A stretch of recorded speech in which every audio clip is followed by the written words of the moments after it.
이중 세안이나 하루 2번 클렌징은 여드름 때문에 고민하시는 분들이 가장 처음 하는 것일 겁니다. 이중 세안을 해야 피지를 확실히 없애고 여드름을 막을 수 있다라는 말을 유튜브에 좀만 찾아보면 들어보셨을 것이기 때문입니다. 그런데 어쩌면 이중 세안이 오히려 피부 장벽을 무너뜨리고 여드름을 악화시키는 독이 될 수도 있다는 사실 알고 계셨나요? 저도 이중 세안만 한 2, 3년 한 것 같아요. 그러나 문제는 2, 3년을 해도 여드름은 계속 생겼습니다. 결국 피부는 더 예민해졌고요. 저는 지금 와서 후회해요. 지금 피부가 좋아진 시점에서 보면 이때 이중 세안을 했던 저를 말리고 싶습니다. 여러분은 저와 같은 시행착오를 겪지 마세요. 제가 오늘 알려드리는 것만 제대로 이해해도 여드름 피부 탈출할 확률이 2배는 올라갈 겁니다. 그러니 영상 끝까지 보세요.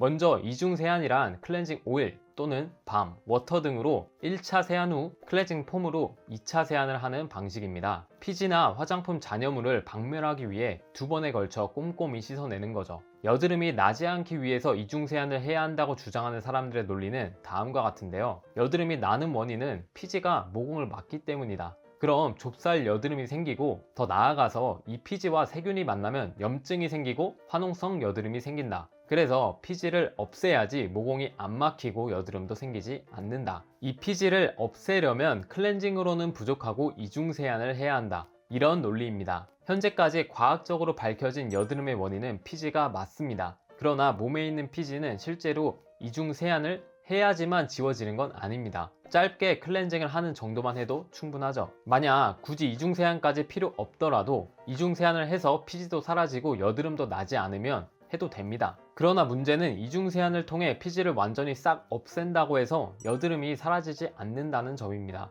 피지를 과도하게 제거하려는 시도가 오히려 피지 분비를 늘리고 피부 장벽을 손상시켜 여드름을 악화하기 때문인데요. 그 이유를 알기 위해서는 클렌징 제품의 핵심 성분인 계면활성제를 이해해야 합니다. 세안제는 대부분 계면활성제를 포함하는데 이 성분이 바로 피지나 화장품 찌꺼기를 녹여내는 주역입니다. 하지만 동시에 피부 장벽까지 손상시킬 수 있다는 치명적인 단점을 갖고 있죠. 계면활성제 분자는 친유성 부분과 친수성 부분, 즉 2가지 성질을 동시에 지니고 있습니다. 쉽게 말해 한쪽 끝은 물에 잘 녹고 다른 한쪽 끝은 기름에 잘 녹는 구조를 가지고 있어요. 바로 이 이중적 특성 때문에 우리가 물과 기름이 뒤섞여 있는 노폐물을 말끔히 제거할 수 있는 거죠. 계면활성제가 물속에 존재하면 친육성 부분은 안쪽으로 뭉치고 친수성 부분은 바깥쪽으로 배열되어 마이셀이라는 구형 구조를 형성합니다. 마이셀 내부엔 기름 성분이 갇히고 겉부분은 물과 잘 섞여서 결국 노폐물과 피지를 포획한 뒤 물로 헹궈낼 수 있게 해줍니다. 이처럼 마이셀 구조 덕분에 클렌징이 잘 되는 건 좋은 일이지만 문제는 과도하게 사용하거나 자극이 강한 계면활성제가 들어있을 경우입니다. 이럴 때는 피부 지질막까지 함께 녹여버린다는 치명적인 부작용이 발생합니다. 피부 장벽은 각질층과 지질층으로 구성되어 피부를 물리적, 화학적 자극으로부터 보호해주는 역할을 합니다. 피부의 최전선 방어막이라고 이해하시면 돼요.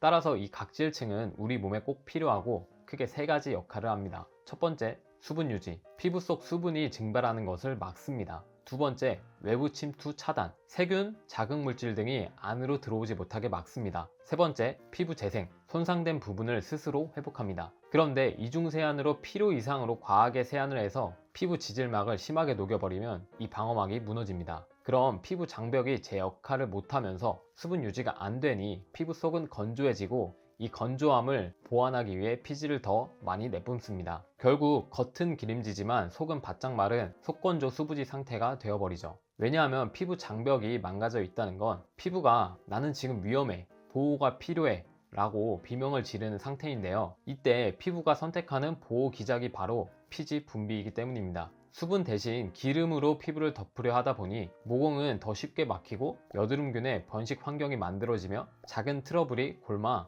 화농성으로까지 이어질 수 있습니다. 그리고 보통 여기서 더 큰 악순환을 만드는 행동을 하는데요. 이 과한 유분기를 없애겠다고 이중 세안을 합니다. 그럼 피부 장벽이 더 날아가게 되고 피부는 점점 더 건조해지는 현상이 발생하고 오히려 피지는 더 많이 나오게 됩니다. 그럼 또 피지를 없애야 된다는 생각 때문에 더 빡빡 세안을 하게 되고 피부는 더 망가지죠. 이렇게 악순환에 빠지게 됩니다. 그리고 피부가 망가지는 만큼 세균도 침투하기 쉬워지면서 여드름이 더 잘 나는 환경이 되고요. 피부염도 걸리게 되죠. 이때 피부과에 가면 피지 조절제를 먹으라고 하던지 수분을 채워주는 100만원, 200만원짜리 시술을 하라고 하던지 레이저를 맞으라고 하는데 이런 것들은 소용이 없습니다. 왜냐하면 이미 피부 장벽은 망가져 있기 때문인 거죠. 정리하면 이중세안이 정답이 아닌데 정답인 줄 알고 하다가 여드름 피부가 되고 피부는 더 건조해지고 예민해지는 악순환에 빠지게 됩니다. 그렇다면 이중세안은 무조건 나쁜 것일까요? 사실 아닙니다. 꼭 필요한 상황에서는 이중세안을 하는 게 오히려 좋습니다. 두 가지 상황을 예를 들면 이렇습니다. 첫 번째, 진한 메이크업을 한 상황.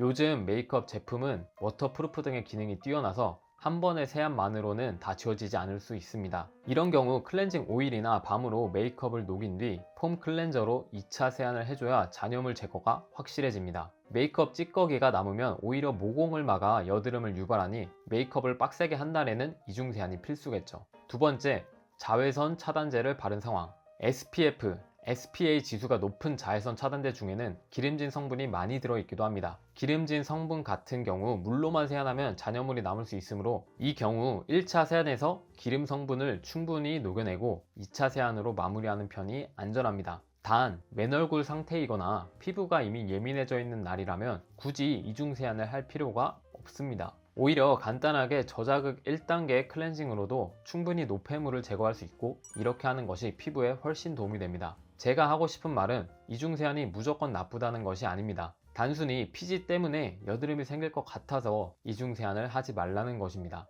그리고 이미 피부 장벽이 무너진 상태라면 이중세안은 되도록 피하라는 것입니다. 제가 피부가 좋아진 지금 와서 가장 후회하는 것은 이중세안을 했던 것입니다. 그러니 여러분은 저와 같은 실수를 하지 마세요. 민감한 피부라면 이중세안은 꼭 필요한 경우에만 하고 대부분의 경우 이중세안은 피하시는 걸 추천드립니다. 오늘은 이중세안과 계면활성제의 과학적 원리를 파헤쳐 봤습니다. 계면활성제는 기름과 물을 섞이게 해 피지와 오염물질을 제거하는 핵심 역할을 하지만 동시에 피부 장벽까지 녹일 수 있다는 양날의 검 같은 존재라는 점을 꼭 기억하세요. 그리고 무조건 피지를 박멸해야 여드름을 예방한다는 1차원적으로 접근하시면 안됩니다. 피부 장벽을 지키면서 필요한 상황에 적절히 세안하는 것이 여드름 피부 탈출의 핵심입니다. 여드름으로 고민하시는 분들 오늘 내용 꼭 참고하셔서 악순환에서 벗어나시길 바랄게요. 여러분이 저처럼 여드름 피부를 탈출하는 날까지 계속 함께 하겠습니다. 그럼 영상 시청해주셔서 감사합니다.